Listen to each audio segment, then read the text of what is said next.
बिस्मिल्लाहिर्रहमानिर्रहीम। Children, next हमारा topic है एनामलस प्रॉपर्टीज ऑफ बोरोन और dissimilarities of boron with other elements of group 3A। तो जिस तरह हमने बेरिलियम को डिस्कस किया, लिथियम को पेकुलर बिहेवियर था उसका अपने ग्रुप से डिफरेंट था, उसी तरह बोरोन का भी अपने ग्रुप से डिफरेंट बिहेवियर वो शो करता है।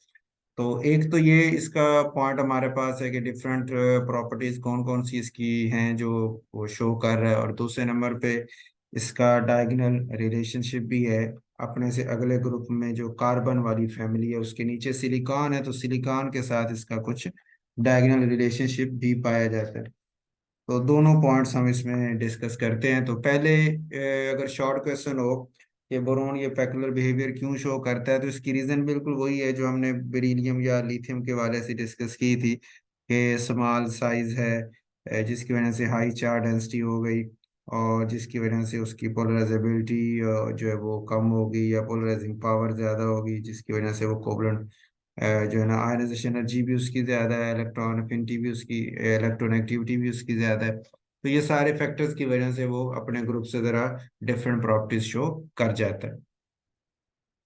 अब पहला पॉइंट जहाँ डिस्कस किया है, इसकी आप हेडिंग बना रहे हैं कोवलेंट कंपाउंड्स की, कि इन प्रॉपर्टीज की वजह से, small size high charge density की वजह से जो बोरोन के कंपाउंड्स हैं वो कोवलेंट इन नेचर होते हैं। ये बोरोन जो है वो इस तरह B+3 ऑक्सीडेशन स्टेट के साथ नहीं पाया जाता, ठीक हो गए। इस वजह से ये यानी कैटायन नहीं बनाता, ये दूसरे नेगेटिव जो एटम्स हैं ऑक्सीजन वगैरह उनके साथ मिलके रेडिकल टाइप बना लेता है कंपाउंड्स, और वो भी कोवलेंट, जिनके इसके जो बने हुए जो बॉन्ड है वो सारे कोवलेंट इन नेचर ही होते हैं। दूसरे नंबर पे जो पॉइंट है, इसकी आप हेडिंग बना रहे हैं लेवस एसिड्स के हवाले से, कि जो बोरोन है इसकी चार वैलेंस जो है ना वो इलेक्ट्रॉन, इसकी जो वैलेंस है तीसरा ग्रुप है ना, तो तीसरे ग्रुप में इसके वैलेंस जो है इलेक्ट्रॉन बनते हैं वो 3 है, जो 4 से कम है, क्योंकि अमूमन नॉन मेटल जो होती हैं वो चौथे ग्रुप से स्टार्ट हो रही होती है और उनके वैलेंस शेल में 4 इलेक्ट्रॉन और या उससे ज्यादा वाला 5 या 6 या 7 वाली कैटेगरी आ रही होती है। तो ये वाहिद एलिमेंट है जिसमें वैलेंस शेल में 4 से कम इलेक्ट्रॉन है, और फिर भी ये एक नॉन मेटल के तौर पे बिहेव करता है, और इलेक्ट्रॉन एक्सेप्टिंग पावर ये रख रहा होता है स्मॉल साइज की वजह से। इस इलेक्ट्रॉन एक्सेप्टिंग एक्सेप्टिंग पावर की वजह से ही ये स्ट्रॉन्ग लिवस एसिड के तौर पे बिहेव कर सकता है। आपने पढ़ा था लेवस एसिड वो होते हैं जो इलेक्ट्रॉन पेयर को एक्सेप्ट करने वाले होते हैं। तो इस वजह से यहाँ पे आप इसकी पॉइंट की हेडिंग, इस पॉइंट की हेडिंग बना सकते हैं कि ये स्ट्रॉन्ग लेवस एसिड के तौर पे बिहेव करते हैं। तीसरा पॉइंट है, इसकी हेडिंग आप बना सकते हैं मैक्सिमम कोवेलेंसी ऑफ 4, कि बोरोन जो है मैक्सिमम 4 बॉन्ड जो है वो बना सकती है, और लेकिन जो इसके नीचे दूसरे मेंबर्स हैं वो 6 या उससे ज्यादा भी बना सकते हैं। तो इसकी वजह उसकी इलेक्ट्रॉनिक कन्फिग्रेशन है। अगर आप बोरोन को देखें तो बोरोन का एटॉमिक नंबर होता है ना 5, ठीक है। तो 5 को अगर आप ड्रॉ करें तो वो 1s2 2s2,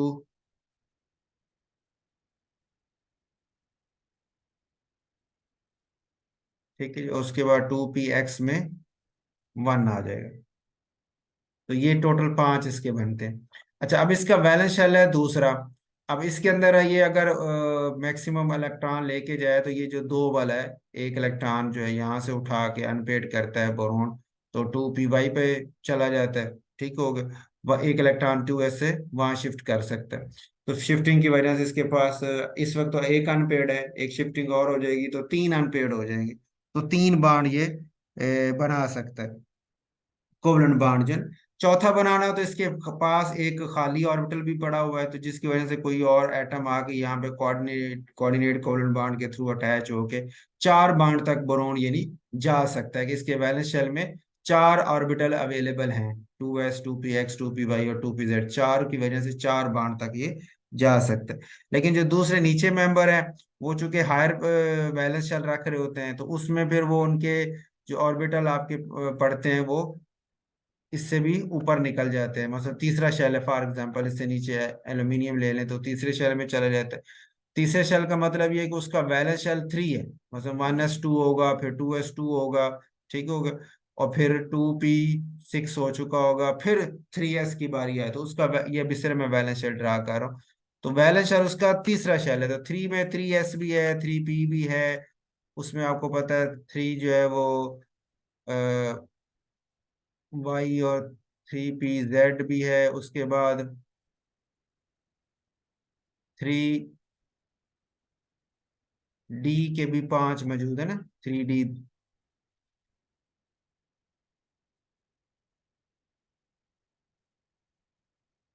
तो 5 तीसरे शेल में 5 डी वाले भी मौजूद होते हैं। तो इलेक्ट्रॉन को एक्साइट करके यहाँ तक लाया जा सकता है, नंबर एक। नंबर दो, कोई और स्पीशीज आके इन खाली ऑर्बिटल्स के अंदर कोऑर्डिनेट कोवलेंट बॉन्ड बना के अटैच हो सकती है, तो जिसकी वजह से अब इसके चूंकि वैलेंस शेल में ज्यादा नंबर ऑफ इलेक्ट्रॉन है, इस वजह से ये ज्यादा जो है वो कोवलेंट बॉन्ड बना सकता है। ठीक हो, इसलिए उसने लिखा कि जो बोरोन है वो मैक्सिमम 4 तक जा सकता है, और जो बाकी हैं वो 6 या उससे ज्यादा भी जा सकते हैं। उसके बाद है जी, it does not exhibit inert pair effect. Inert pair effect इसके पास मौजूद नहीं। इनर्ट पेयर इफेक्ट की हम बात की थी क्लास में भी हमने, कि कुछ एटम्स ऐसे होते हैं कि जब आप डाउन द ग्रुप मूव करते हैं तो फिर वो वैसे तो जैसे कार्बन है, 4 वैलेंस शेल में उसके 4 इलेक्ट्रॉन है, तो 4 बॉन्ड वो बना रहा होता है, लेकिन जब जैसे ही वो नीचे मूव करता है तो फिर वो 2 इलेक्ट्रॉन, जैसे लेड है वो PbCl2 भी बना लेता है और PbCl4 भी बना लेता है, दो वैलेंसी भी शो कर लेता है। हालांकि वैलेंस शेल में 4 हैं, 2 शेयर का उसके आयनिक बॉन्ड बना रहा है और 2 वो अपने इलेक्ट्रॉन को रख रहा होता है, उसको हम बोलते हैं इनर्ट पेयर। ठीक हो गया, तो inert pair effect down the group जाए तो इंक्रीज होता रहता है, तो लेकिन इस तीसरे ग्रुप के अंदर इनर्ट पेयर जो है वो नहीं पाया जाता हमारे पास जो है। और बोरोन के केस में वो बात कर रहा है अमूमन, ये जो तीसरा ग्रुप चले ना, नीचे वाले, तो नीचे वालों में एक वैलेंसी वाली स्टेज आ जाती है। आपको याद होगा ऑक्सीडेशन स्टेट्स हमने डिस्कस की थी, तो वहां पे हमने बात की थी नर्ड पेयर इफेक्ट के हवाले से भी, कि तीसरे ग्रुप में भी पाए जाते हैं नीचे वाले मेंबर जाके एक वैलेंसी शो करके और 2 इलेक्ट्रॉन बचा के रख लेते हैं इसी तीसरे ग्रुप के नीचे वाले। लेकिन बोरोन जो शुरू में है ये इनर्ट पेयर इफेक्ट नहीं रखता, ये अपने जो वैलेंस शेल के सारे शेयरिंग में लेके आ रहा होता है। ठीक होगा जी। उसके बाद है जी डायगोनल रिलेशनशिप, बोरोन और सिलिकॉन के दरमियान क्या क्या इसमें सिमिलरिटीज हैं, आ जाती हैं। उसमें फर्स्ट हमारे पास पॉइंट है, इसमें आप प्रेपरेशन की हेडिंग दे सकते हैं कि बोरोन के ऑक्साइड या सिलिका के ऑक्साइड को मैग्नीशियम मेटल से रिएक्शन करें तो बोरोन और सिलिकॉन हमें हासिल हो जाते हैं। दूसरे पॉइंट की हेडिंग आप बना सकते हैं रिएक्शन विद अल्कलीज, ये बोरोन एम्फोटेरिक नेचर की वजह से अल्कली के साथ रिएक्शन करके बॉन्ड बना रही होती है, और जो सिलिकॉन है वो भी मेटलाइट टाइप कैटेगरी में आ जाता है, जिसकी वजह से वो भी ये बेस के साथ रिएक्शन करके उसी तरह साल्ट और हाइड्रोजन गैस इवॉल्व कर लेती है। यानी दोनों के दोनों एक किस्म के, यानी बोरोन तो हमने बात की थी बेरिलियम जैसे एम्फोटेरिक नेचर में जाता है। बोरोन तो वैसे नॉन मेटल है, सिलिकॉन जो है वो भी नॉन मेटल कैटेगरी या मेटलाइट कैटेगरी में चला जाता है, लेकिन बेस के साथ दोनों रिएक्शन कर लेते हैं। वह इसलिए कर लेते हैं कि बोरोन एक मेटल के तौर पे नहीं बिहेव कर रहा है, एक नॉन मेटल के तौर पे बिहेव कर रहा है, और नॉन मेटल की तरह ही बिहेव करते हुए एक ऑक्सीजन के साथ एनायन बना लेता है, जो सोडियम के साथ फिर एक साल्ट बना के कंपाउंड बना लेते हैं। तो इस वजह से बोरोन अल्कलीज के साथ ये सिलिकॉन भी रिएक्शन शो कर लेता है नॉन मेटल नेचर की वजह से। तीसरा पॉइंट है, इसकी आप हेडिंग बना सकते हैं इनर्टनेस टू वाटर और एसिड्स, के दोनों के दोनों जो है वो वाटर के साथ कोई इंटरेक्शन नहीं करते, इसी तरह ऑक्सीडाइजिंग एसिड्स वगैरह भी इनके साथ रिएक्शन नहीं कर पाते, रिएक्टिविटी इनकी बहुत ज्यादा कम है। चौथे नंबर पे है जी ऑक्सी कंपाउंड्स इन नेचर, के नेचर में जो इनके नेचुरली अकरिंग कंपाउंड्स हैं वो ऑक्सीजन के साथ पाए जाते हैं, जैसे बोरेट्स या सिलिकेट्स जो हैं। सिलिकेट जैसे ये ऐसा ही सोडियम सिलिकेट का ऊपर फार्मूला आपको नजर आ रहा है, तो सिलिकॉन ऑक्सीजन के साथ कंपाउंड बनाया, एनायन बनाया होता है, और उसी शक्ल में वो नेचर में पाया जाता है। इस तरह बोरेट्स में बोरोन ऑक्सीजन के साथ उसने ऑक्साइड बनाया होता है, एनायन बनाया होता है, जो किसी न किसी साल्ट के साथ, मेटल के साथ मिलके नेचर में पाए जाते हैं। तो ऑक्सीजन कंटेनिंग कंपाउंड्स इनके नेचर में पाए जाते हैं। पांचवा पॉइंट हम बना सकते हैं नॉन मेटल्स का, कि दोनों के दोनों जो एलिमेंट्स हैं वो टिपिकल नॉन मेटल्स हैं और bad conductor of heat and electricity है। या इसमें आप कंडक्शन का भी बना सकते हैं, non metal and bad conductor, इस तरह हेडिंग बना लें। और छठा पॉइंट है जी एलोट्रोपिक फॉर्म्स, कि जो बोनो दोनों के दोनों एलिमेंट जो हैं वो एलोट्रोपिक फॉर्म में पाए जाते हैं, जैसे अमरफस और क्रिस्टलाइन फॉर्म में पाए जाते हैं। Crystalline form of both elements is harder and elements are almost the same, कि इन्हीं इनके जो है क्रिस्टलाइन फॉर्म जो है वो जरा हार्ड, वो दोनों एलिमेंट्स की वो अमorphous की निस्बत से हार्डनेस उसमें ज्यादा होती है, और एलिमेंट्स की तादाद भी दोनों की तकरीबन उसमें सेम आ जाती है, नंबर्स की, एटम्स की ना। आठवां पॉइंट जो है, इसकी हेडिंग आप बना सकते हैं हाई मेल्टिंग पॉइंट का, कि दोनों एलिमेंट्स के मेल्टिंग पॉइंट भी हाई है, बोरोन का 2300 डिग्री सी और सिलिकॉन का 1420 डिग्री सी है। 9 पॉइंट है, इसकी आप हेडिंग बना सकते हैं कोवलेंट कंपाउंड्स की, कि दोनों चूंकि नॉन मेटल्स हैं इसलिए इनके बनाए हुए कंपाउंड जो हैं वो भी कोवलेंट इन नेचर हैं, चाहे वो जैसे हाइड्राइड्स हाइड्रोजन के साथ कंपाउंड भी इनके कोवलेंट कंपाउंड्स हैं, दूसरे हेलाइड्स जो हैं या ऑक्साइड्स वगैरह सारे कोवलेंट इन नेचर आते हैं। 10वां पॉइंट है, इसकी आप हेडिंग बना सकते हैं रिएक्टिविटी की, और एक्टिविटी में हम मेंशन करते हैं कि ये are not oxidised in air, कि ये इनर्ट होते हैं रूम टेम्परेचर के ऊपर, और हवा ऑक्सीजन वगैरह से ये रिएक्शन या दूसरे एलिमेंट्स या एसिड्स वगैरह के साथ ये रिएक्शन नहीं कर रहे होते, लेकिन टेम्परेचर बढ़ा के हम इनकी रिएक्शन रिएक्टिविटी को भी बढ़ा लेते हैं, और हाई टेम्परेचर पे इनके कुछ ना कुछ रिएक्शन हम करवाने वाले बन जाते हैं।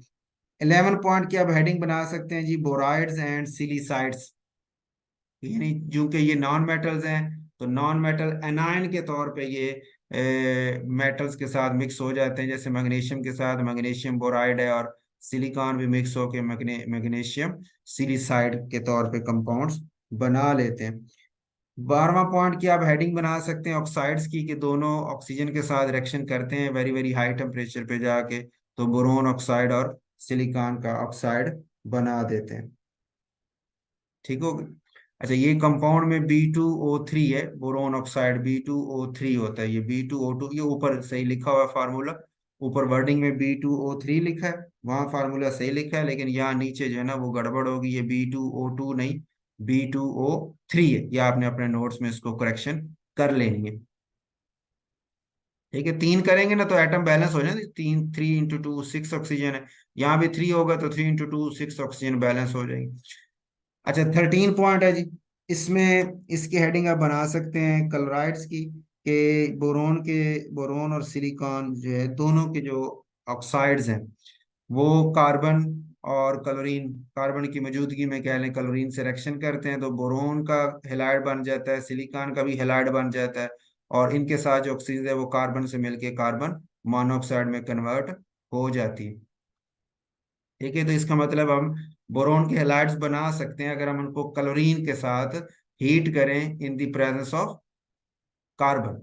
ठीक है, उसके बाद 14 पॉइंट है, इसकी हेडिंग आप बना सकते हैं कैटायन फॉर्मेशन की, कि आपके बोरोन और सिलिकॉन जो है इसमें कोई भी कैटायनिक बोरॉन या सिलिकॉन नहीं पाया जाता, यानी ये कैटायन फॉर्म में नहीं पाए जाते, ये जिसमें कार्ब इनके ऊपर प्लस जो वैलेंसी आ रही हो, प्लस ऑक्सीजन स्टेट ये शो कर रहे हो।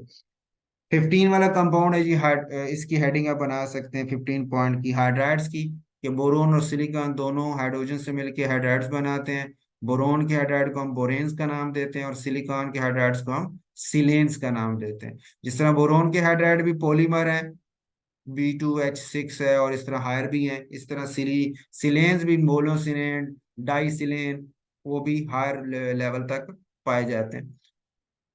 16 पॉइंट है सल्फाइड्स का, कि दोनों के दोनों एलिमेंट जो है वो सल्फर के साथ कंबाइन होते हैं हाई टेम्परेचर पे, और कॉरस्पॉन्डिंग सल्फाइड बना लेते हैं, लेकिन इनके सल्फाइड्स को अगर हम वाटर के साथ रिएक्शन करवाएं तो ये रिएक्शन करके कॉरस्पॉन्डिंग एसिड बना देते हैं, जैसे बोरोन से बोरिक एसिड और सिलिकॉन से ये सिलिसिक एसिड बन जाता है, और जो इनके जो सल्फर होती है वो H2S गैस की फॉर्म में इवॉल्व हो जाती है। 17 पॉइंट की हेडिंग आप नाइट्राइड बना सकते हैं, कि दोनों डायरेक्ट नाइट्रोजन के साथ रिएक्शन करके हाई टेम्परेचर के ऊपर तो नाइट्राइड बना लेते हैं, और इनके नाइट्राइड को जब आप हीट करते हैं स्टीम वगैरह के साथ तो वो डिकम्पोज हो जाते हैं और बोरिक एस कॉरस्पॉन्डिंग एसिड में और अमोनिया गैस बना देते हैं, यानी नाइट्रोजन वहां से जो निकलती है वो अमोनिया, जिस तरह सल्फर निकली थी H2S फॉर्म में, नाइट्रोजन निकली अमोनिया की फॉर्म में, बाकी उसी तरह एसिड इनके वैसे सेम बन जाते हैं। 18 पॉइंट की आप हेडिंग बना सकते हैं कार्बाइड्स की, कि दोनों के कार्बाइड्स भी पाए जाते हैं, और वो हम कार्बन इन एलिमेंट्स को अगर कार्बन के साथ हीट करें इलेक्ट्रिक फर्नेस हाई टेम्परेचर दें तो उसमें हम कार्बाइड्स हासिल कर लेते हैं। ठीक हो गई। और लास्ट में है जी 19 पॉइंट है, इसकी हेडिंग आप बना लें कम्प्लेक्सेस की, कि दोनों के दोनों एलिमेंट जो हैं वो कम्प्लेक्सेशन भी कर लेते हैं, कम्प्लेक्सेस भी बना लेते हैं। जैसे उसने एग्जांपल दी हुई है, ये फ्लोबोरिक एसिड, ये हाइड्रोफ्लोबोरिक एसिड लिखा हुआ है। तो वैसे असल नाम इसको जो दिया जाता है ना लिटरेचर में, वो फ्लोबोरिक एसिड दिया जाता है, हाइड्रो का साथ लफ्ज नहीं लगाते। जैसे ये नीचे देखिए ना, तो इसका नाम है फ्लोसिलिसिक एसिड, हाइड्रोफ्लोसिलिक एसिड नहीं, सिर्फ फ्लोसिलिसिक एसिड के फ्लोरीन और सिलिकॉन का एसिड है। इस तरह ये फ्लोबोरिक एसिड है कि फ्लोरीन और बोरोन का एसिड है। फार्मूला भी इसका यहाँ पे जो है वो गलत लिखा हुआ है, ये HbF4 है। ठीक हो गया। ये फार्मूला ठीक लिखा हुआ है H4 वाला जो है, इसमें भी गड़बड़ है, ये H2 आना चाहिए, H2SiF6 आना चाहिए। दोनों के फार्मूले मैं नीचे लिख देता हूँ कि जो H फ्लोबोरिक एसिड है,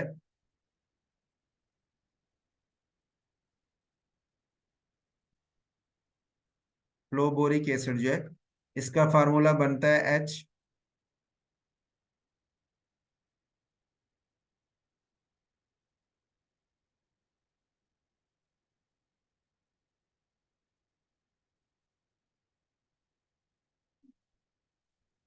HbF और फोर्थ।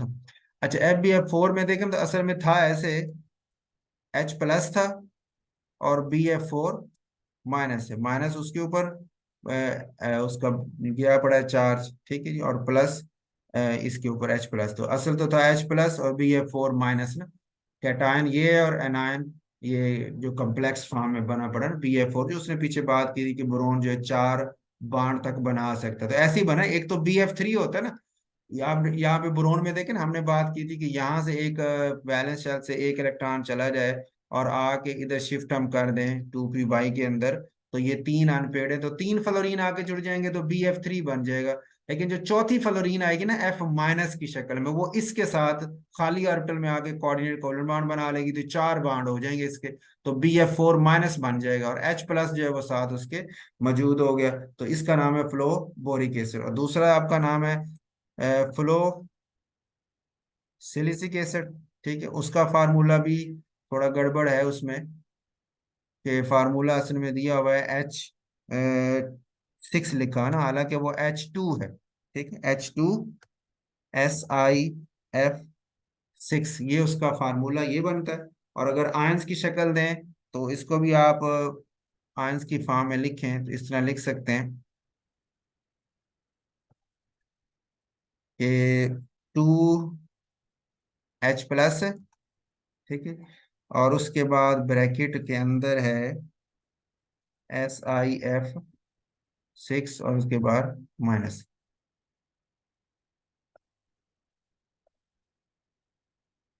ठीक है, ये 2H+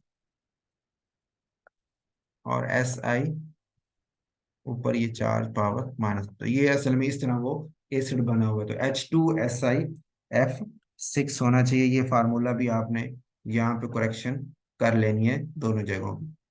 ठीक हो गई। और इसके आगे एनामस प्रॉपर्टीज ऑफ ऑक्सीजन दी है, ये हमारे नहीं है सिलेबस में। ठीक हो गया, तो नेक्स्ट हम डिस्कस करेंगे 7वें ग्रुप में फ्लोरीन जो है ना उसकी एनामस प्रॉपर्टीज जो है ना उसको डिस्कस कर ले।